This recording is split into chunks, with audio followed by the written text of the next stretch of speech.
জাপি মৰিবলৈ আগবঢ়াই দিছে নে কি কৰিবলৈ আগবাঢ়িছে MP হোৱা বোলে তেওঁলোকেহে আমাক লোনৰ কিস্তি নিদিব বুলি বাধা দিছিলে এতিয়া তেওঁলোকে ক'লৈ গ'ল আমাক মুঠতে মন্ত্ৰী মহোদয় ডাঙৰীয়াই এই 7টা চৰ্তত এতিয়া ইলেকশ্যনৰ আগত দিয়া নাছিলে আমি এইটো চৰ্ত কোনোদিন মানি নলওঁ আৰু মানি নলওঁ প্ৰয়োজন হ'লে নদীত জাপ দি মৰি যাম তথাপি আন্দোলন কৰিয়ে থাকিম আমাক মুঠতে ঋণমুক্ত কৰিব দিবই লাগিব কৰিবই লাগিব 2 নম্বৰ দফা আৰু 1 নম্বৰ দফা আৰু 7 নম্বৰ দফাটো আমি 2 নম্বৰ দাবী আমাক এই NPA এই শব্দটোৰ অৰ্থ কি মাত্ৰ তেখেতলোকে আমি জানিব পাৰিছোঁ যে 90 দিনতকৈ অধিক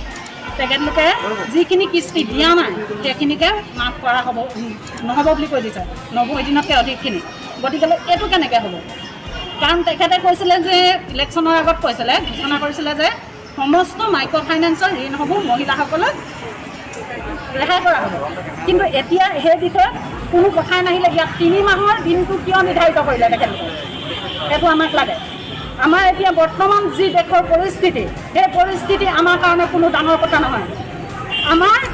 ঋণ মুক্ত হ'ব নোৱাৰি আমি মৃত্যুবৰণ কৰাতকৈ কৰোণা ভাইৰাছত মৃত্যু হোৱাটো নিশ্চয় সাধাৰণ কথা হৈ পৰিছে হয়তো আমি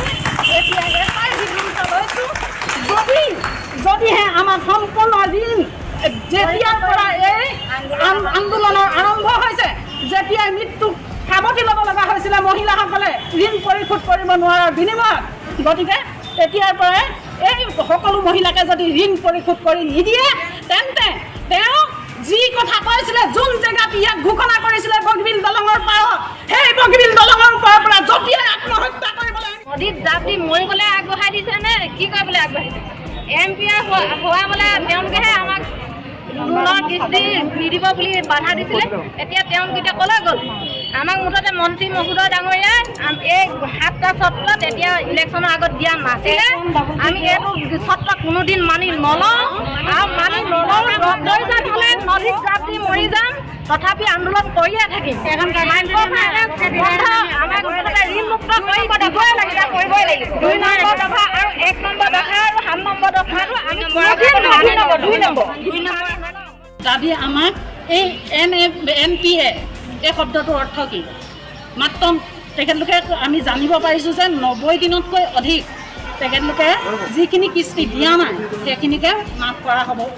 নহ'ব বুলি কৈ দিছে 90 দিনতকৈ অধিকখিনি গতিকে এইটো কেনেকৈ হ'ব কাৰণ তেখেতে কৈছিলে যে ইলেকশ্যনৰ আগত কৈছিলে ঘোষণা কৰিছিলে যে সমস্ত মাইক্ৰ' ফাইনেন্সৰ ঋণ হ'ব মহিলাসকলক ৰেহাই কৰা হ'ব কিন্তু এতিয়া সেই বিষয়ে কোনো কথাই নাহিলে ইয়াত 3 মাহৰ দিনটো কিয় নিৰ্ধাৰিত কৰিলে তেখেতলোকে এইটো আমাক লাগে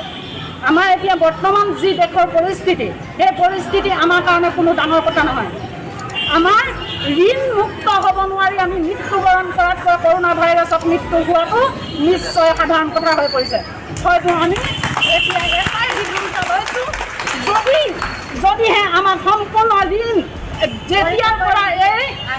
আন্দোলনৰ আৰম্ভ হৈছে যেতিয়াই মৃত্যু সাৱটি ল'ব লগা হৈছিলে মহিলাসকলে ঋণ পৰিশোধ কৰিব নোৱাৰাৰ বিনিময়ত গতিকে তেতিয়াৰ পৰাই এই সকলো মহিলাকে যদি ঋণ পৰিশোধ কৰি নিদিয়ে তেন্তে তেওঁ